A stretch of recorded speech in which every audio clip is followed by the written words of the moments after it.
want to say a brief word about Senator Dianne Feinstein, who passed away this morning. She was a historic figure, trailblazer for women, and a great friend. Dianne made her mark on everything from national security to the environment, to gun safety, to protecting civil liberties. The country's going to miss her dearly, and so will Jill and I. I'll have more to say about her later today. Vice President Harris, our second gentleman, Secretary Austin, members of Congress, leaders of the Department of Defense, both current and former, friends and officials from around the world, thank you for being here today to mark the change of responsibility and to celebrate the service of General Mark Milley, a combat infantryman, a master parachutist, a Green Beret, a warrior who served a total of 5 years in war zones, from Panama to Haiti to Bosnia to Afghanistan to Iraq, with a chest full of medals to show for it. A leader who once ran across a bridge booby-trapped with mines to stop 2 battle tanks evacuating wounded troops from driving across it. A patriot, uncompromising in his duty, unflinching in the face of danger, and unwavering in his service for the country. And Holly Ann, none of us can say enough about you. You served right alongside him every step of the way, and that's not hyperbole. You served alongside him every step of the way. You pulled double and triple duty to make sure you and Mark were always doing right by your family, supporting the military community while maintaining your own career as a nurse. It's incredible what you have achieved, Holly Ann. The work you've done to increase support for military spouse employment is going to keep improving the lives of military families for a long time. And Peter and Mary, thank you for sharing your dad with us.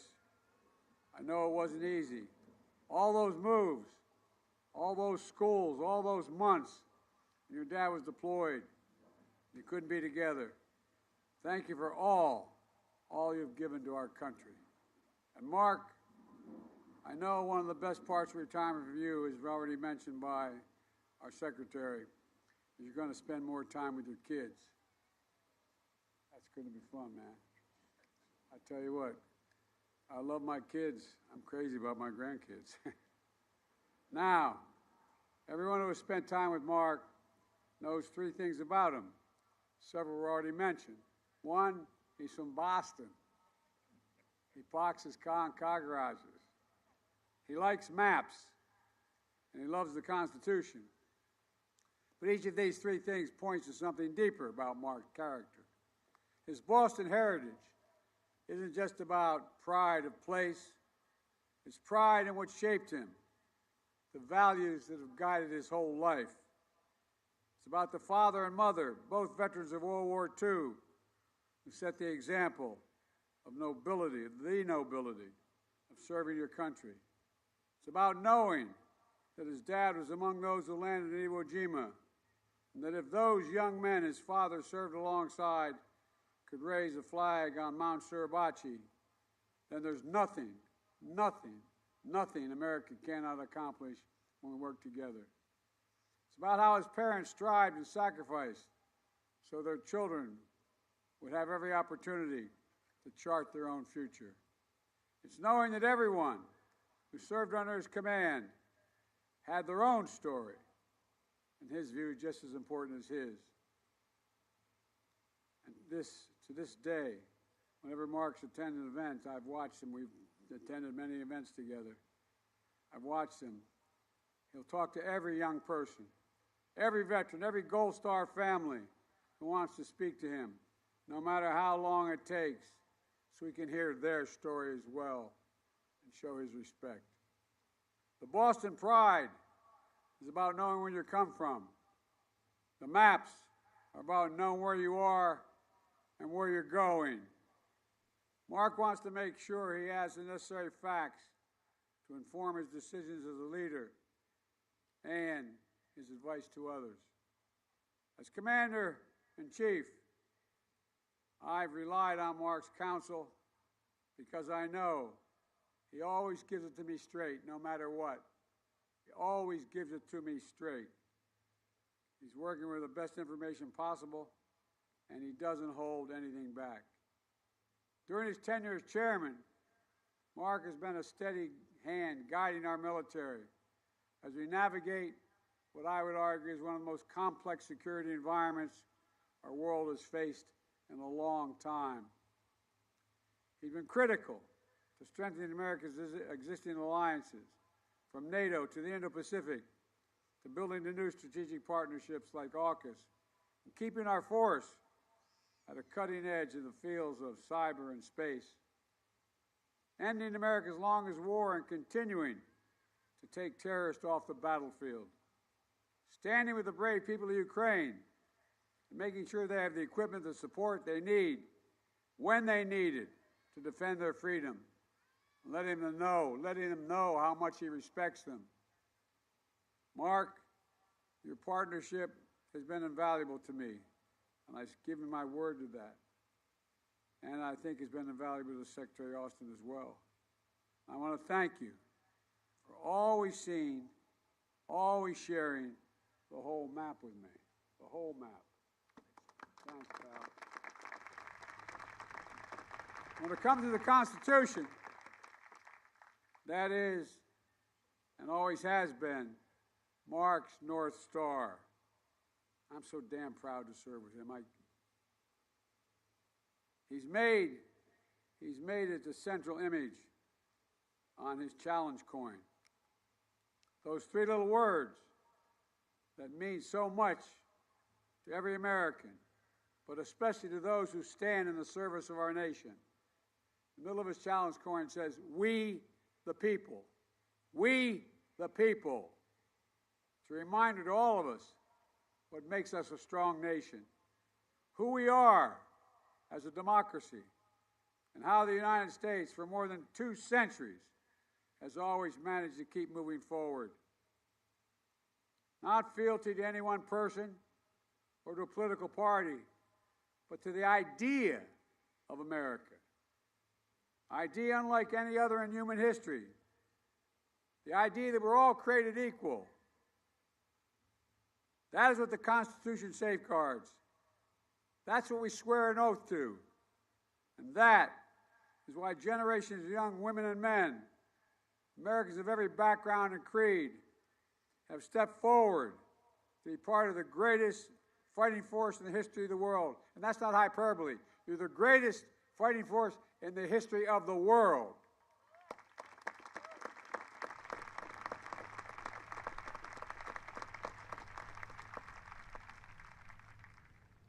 I've seen you in Afghanistan, Iraq. I don't want to get started. And our military is going to keep growing stronger, with General C.Q. Brown, Charles Q. Brown, Jr., as our 24th Chairman of the Joint Chiefs of Staff. Congratulations, old buddy.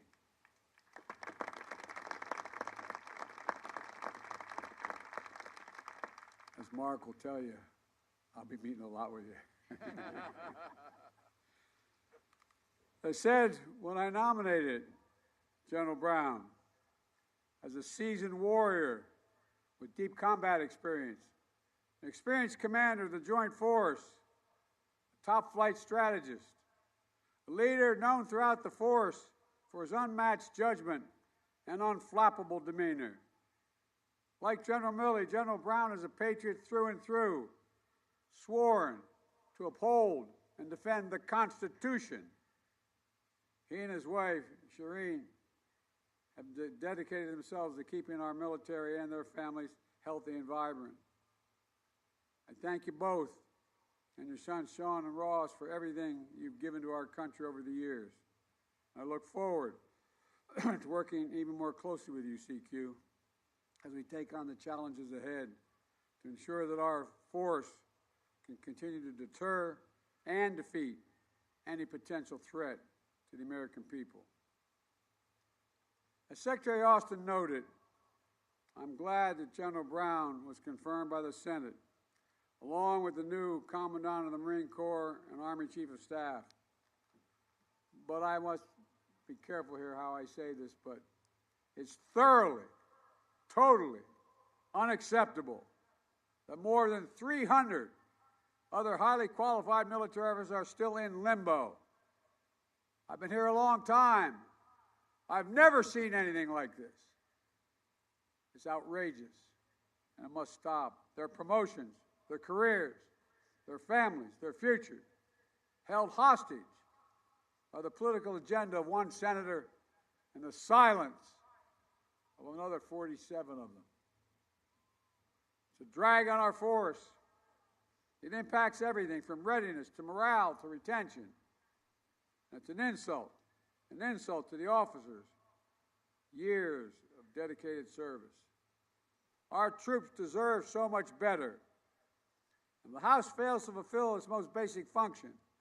If it fails to fund government by tomorrow, we'll have failed all our troops. Our service members will keep upholding their oaths, showing up for work, standing sentinel around the world, keeping our country secure, but they won't get paid.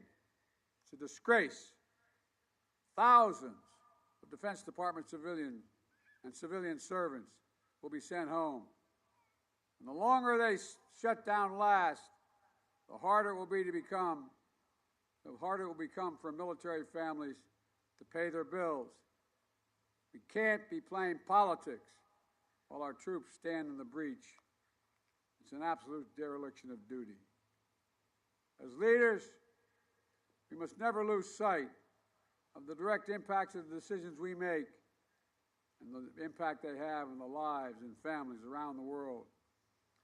General Milley, General Brown, Secretary Austin, and all the many great leaders across every branch of our military. You got to where you are by demonstrating extraordinary care and concern for the troops you command. It's a lived leadership of being in the field alongside your troops, sharing their hardships, holding each other together when times are hard, never forgetting the humanity beneath the uniform. It's an enormous credit to each of them personally, an enormous asset for our country. Secretary Austin told the story of how he and General Milley got blown up together by an IED in Iraq. But the part of the story that stands out to me is the reason they were on Route Irish that night to begin with, the reason they were there. They were going to see one of Milley's soldiers who had been wounded. In fact, during that tour in Iraq, you'd often find then Colonel Milley down at that hospital, sitting with the wounded so they wouldn't be alone, rounding up his troops for an impromptu blood drive if the docs let him know they were running low on units, putting an arm around his team, gathering them together, seeing to their injuries, both physical and mental, when war extracts the greatest of tolls. That's leadership. That's patriotism. That's strength. That's Mark Milley.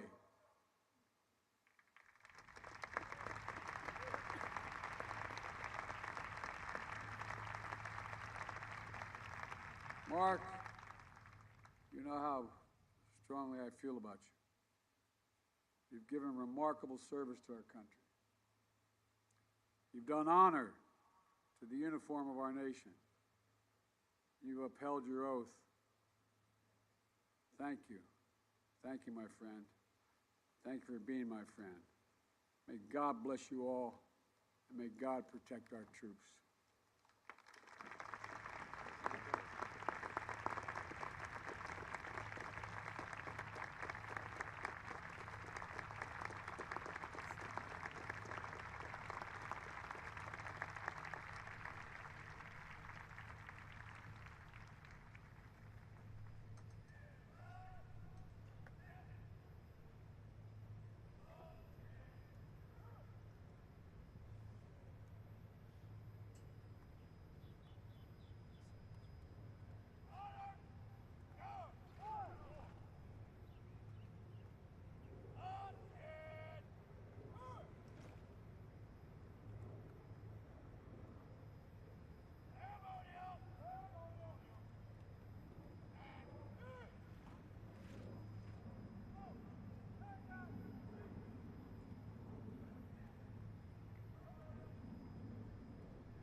Ladies and gentlemen, General Brown.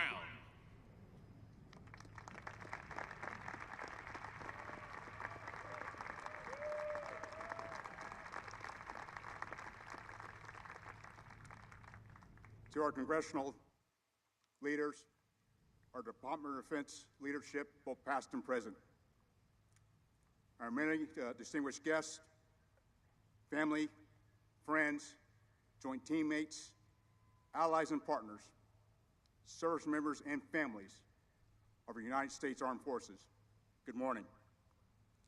Before going any further, Shireen and I would like to express our gratitude to the many that have played a role in our journey thus far.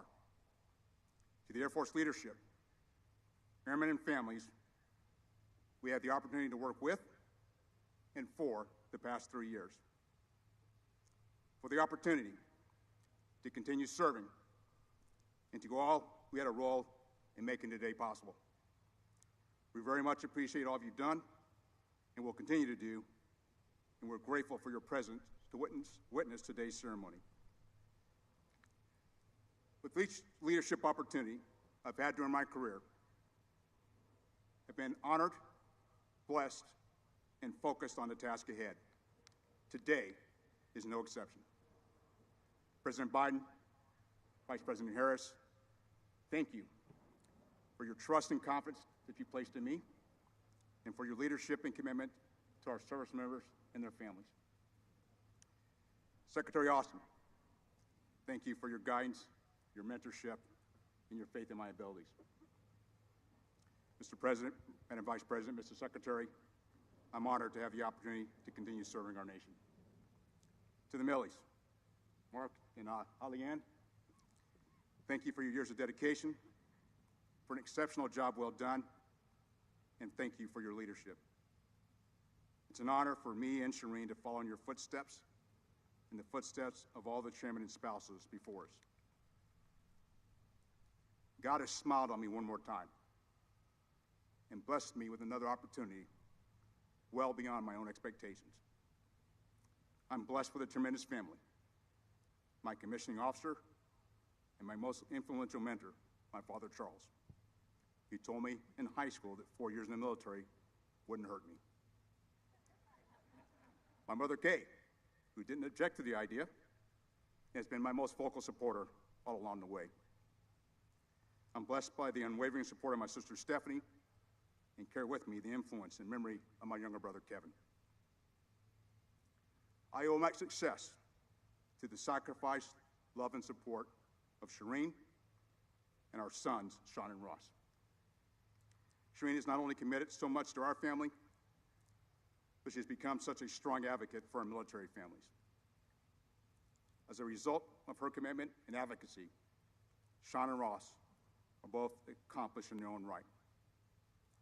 Shireen, Sean, and Ross, thanks for proverbially signing my permission slip each morning, pinning it to my backpack, and allowing me to report for duty. The three of you never raised your right hand to take an oath, but I know your sacrifice is well beyond what I might appreciate. Your encouragement, love, and support for me and each other has been the cornerstone of our family. Finally, I've been blessed by Shireen's parents and brothers who didn't object, as far as I know, when I asked Shireen to marry me. I'm blessed by the aunts, uncles, cousins, close friends, and mentors, many of you who are here today, who have supported me and played a role in my development to make me a better person, a better officer, and a better leader. As we step out together in today's uncertain security landscape, honing our warfighting skills has primacy in all we do. We must focus on integrating our military power within our services, across the joint force, and with our allies and partners to deter aggression, to fight when called upon, and to decisively prevail in war. We must focus on modernizing and aggressively leading with new concepts and approaches. Finally, trust is the foundation of our profession. As chairman, every day I will focus on strengthening the bonds of trust across our force. ensuring the American people know their military and its service members, active, Guard, Reserve, and civilian, only as the unwavering defenders of the Constitution and servants of our nation. In closing, when I became the Chief of Staff of the Air Force 3 years ago, I expressed the need to accelerate change. My conviction has not wavered. The journey of change must continue to strengthen our national security. It's a tremendous privilege to serve as the 21st Chairman of the Joint Chiefs of Staff, focused on sharpening our warfighting prowess in defense of our national interests. Thank you for joining us for today's ceremony. God bless our service members and their families, and God bless the United States of America. Thank you.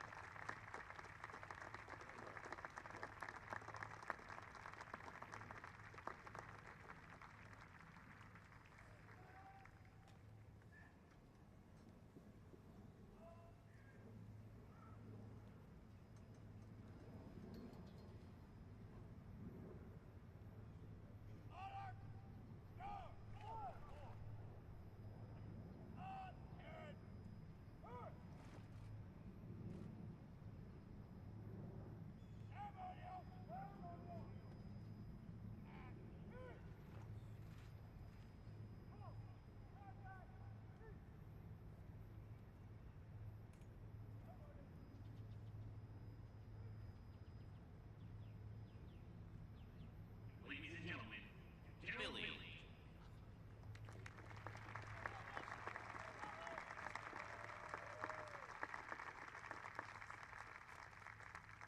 Well, thank you all for being here, and this is the last time you'll ever hear me in uniform, so that alone is cause for applause. Mr. President, Madam Vice President, Secretary Austin, distinguished guests, and family and friends, good morning, and thank you all for being here today. And Mr. President, thank you for your unwavering leadership, guiding our great nation, and the trust you placed in me. When you were inaugurated, you didn't have to do that, but you did, and I appreciate it. Your steadfast commitment to our troops and their families has strengthened our military, making us stronger and more capable than ever before. And I've seen you in the breach. I've seen you on the watch. And I know firsthand that you're a man of incredible integrity and character. So thank you for your leadership.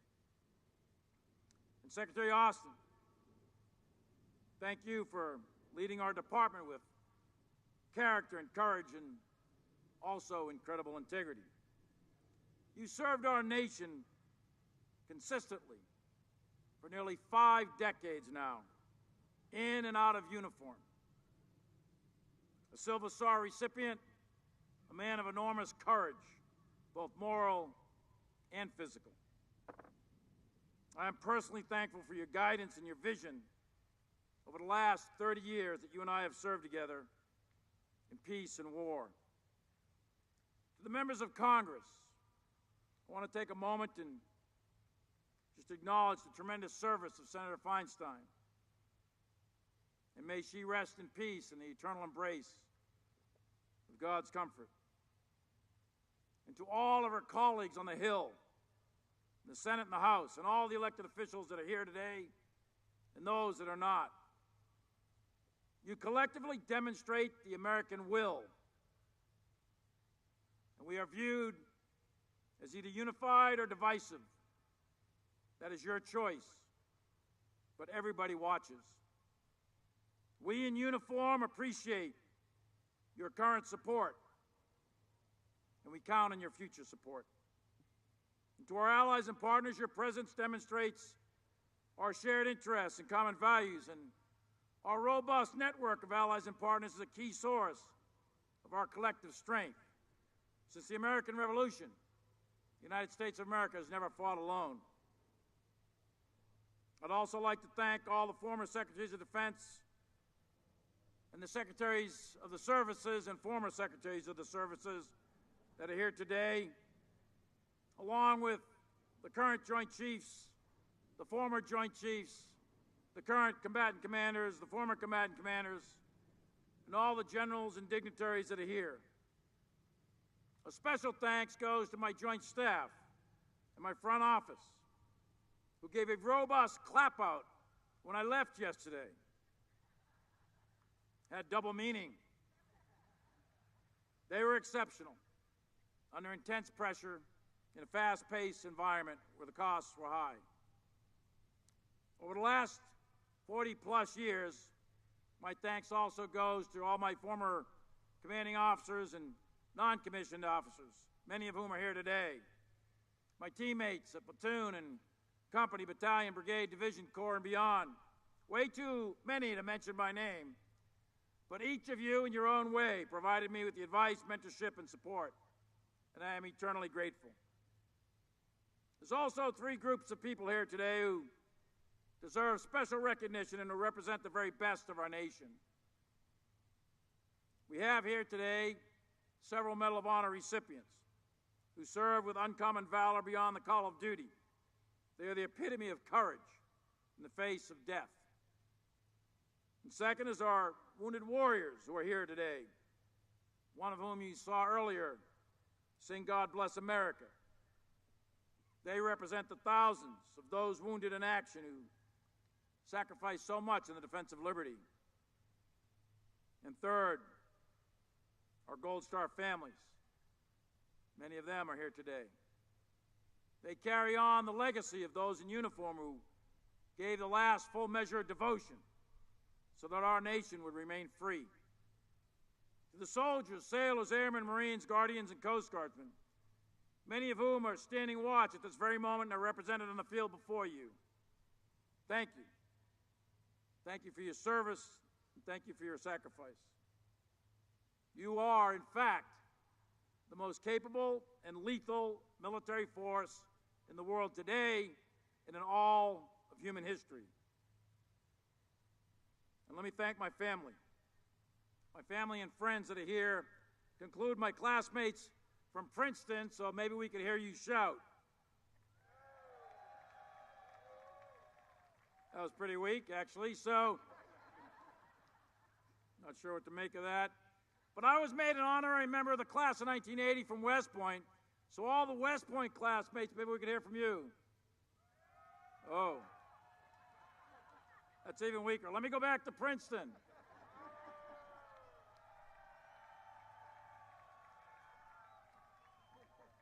That's all a result of last night. So, and of course, my actual family deserves my greatest and deepest gratitude. I was blessed with great parents who taught me what it meant to serve and how lucky we were to be born in America, in a country where you will rise or fall based on your merit and where you're going to be judged by the content of your character. My mother was a Navy wave in a military hospital in Seattle taking care of the wounded, returning from the Central Pacific during World War II, while my father served with the 4th Marine Division as a Navy corpsman in the Central Pacific, making the assault landings at Kwajalein, Saipan, Tinian, and Iwo Jima.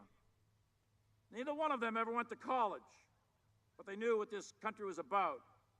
They were working-class Americans who taught me and my siblings the values that truly make this country great. My father taught me that you have to plant the flag on Suribachi. That was a lesson he took from Iwo Jima. He meant that no matter the challenge, no matter how difficult it is, no matter the cost, you must accomplish your mission. You have to drive on. You have to be resilient. You have to keep moving forward until you complete your mission. There is no quitting. Like most kids, we owe our parents everything.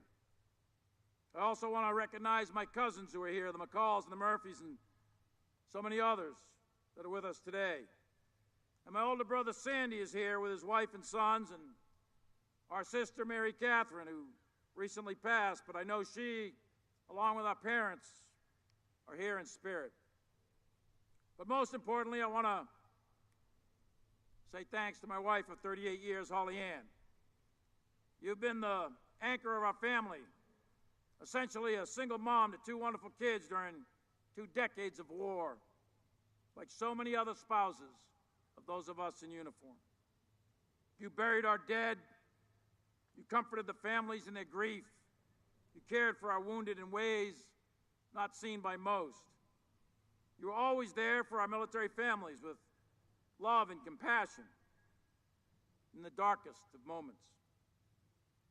I know you never expected the heavy burden of being married to someone like me, but the good Lord blessed me to have you walk this path of struggle for the last 40 years. I love you more than words can ever express. And to Mary and Peter, the sacrifice of those of us in the military is always felt by our families, but most of all, most heavily, the burden falls on our children. You attended 11 different schools and 24 moves. Mary, you were just born when I went into Panama. And you were 12 and Peter was 10 when terrorists attacked this country on 9/11. And you watched your dad deploy year in and year out for the next decade and a half. You dealt with struggles that children should never have to be burdened with.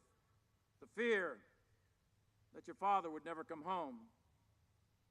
Some of the fathers and mothers of your friends were in fact killed in action, and others were wounded. And you saw that trauma, you saw that pain, you saw that agony through the eyes of a child. And you, like the children of every soldier, sacrificed more than most in this crowd will ever know.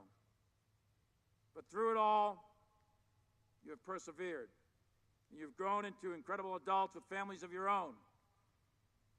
You make me and Mom so proud of everything you've done and everything you will do.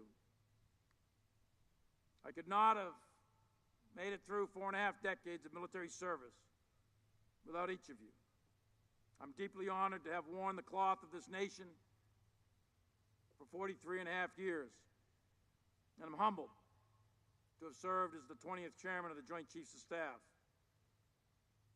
The Joint Force, as I said, is the most lethal and capable military in the world, and our enemies know it. We are currently standing watch on freedom's frontier with a 250,000 troops deployed in 150 countries. In the last 4 years, we've executed countless operations, exercises, and training around the world. We've destroyed ISIS and served justice to Baghdadi. We've supported Ukraine in their fight for freedom against Putin's war of aggression and strengthened the NATO alliance. We maintained stability in Asia. We fought terrorists in Africa and the Middle East. We defended the homeland, provided support in countless disasters, protected the American people during COVID. And more than 800,000 of us served in Afghanistan.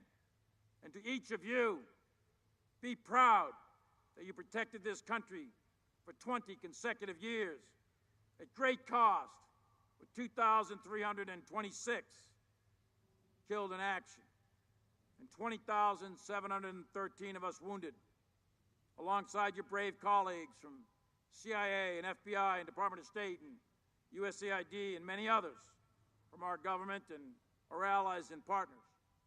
Hold your head high. You served, you did what your country asked, and each of you served with honor, courage, skill, and dignity. And never forget that.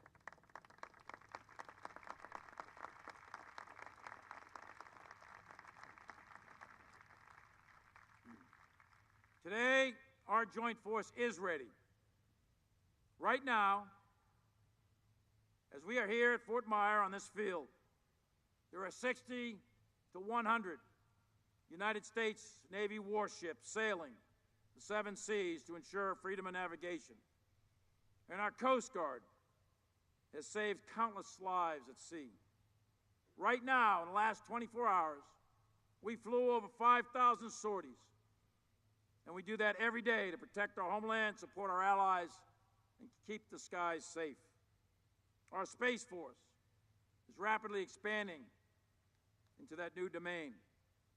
And our Army and Marines are currently forward deployed to maintain peace and stability throughout the world.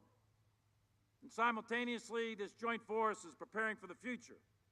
We're investing in capabilities to sustain our military overmatch and modernize the force.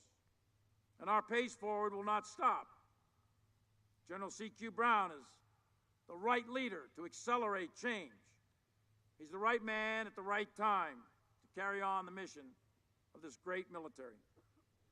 CQ knows how to lead a global fighting force. He will build combat readiness, and there's no doubt he will meet the challenges of tomorrow. And beside him is his wife, Shireen, and their sons, who have been pillars of support throughout this journey. Congratulations to you and your family. And CQ, we look forward to your leadership over the next 4 years. You're a man of character and integrity, and that is your most important quality. So thank you, CQ, for what you're about to do.